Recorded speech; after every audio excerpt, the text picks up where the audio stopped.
currently one nation accounts for 60% of the world's electric vehicle production. That nation is? China. Yeah.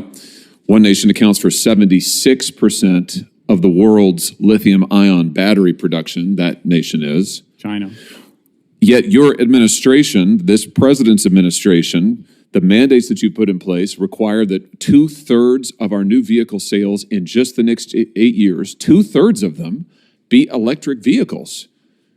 Your policies are driving us and our supply chains into the hands of our greatest geostrategic enemy, enriching them, enriching their government, while forcing Americans to pay for electric vehicles that on average cost $7,000 more on average than a traditional vehicle, are more expensive to repair and insure, require more frequent replacements of everything from tires to component parts. So, Mr. Turk, why is it good for the American worker that we force our supply chains to a country that's our greatest rival and adversary? And why is it good for the American consumer?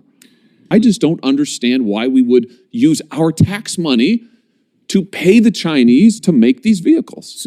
So we're not. Only 13 models, again, have qualified for that 30D tax credit.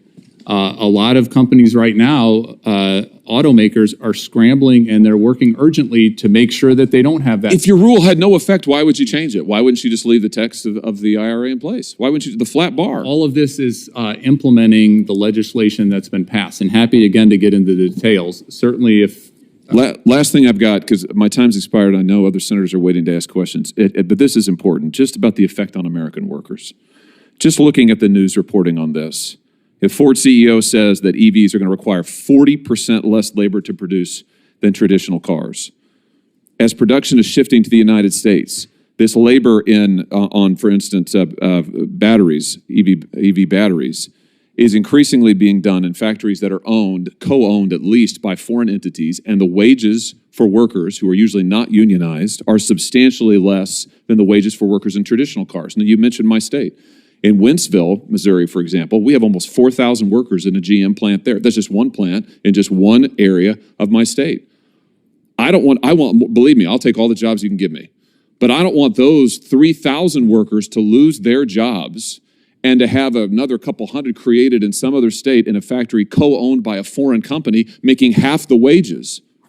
And that seems to be the trade-off that you're offering to American workers. That doesn't seem like a good trade-off to me. With that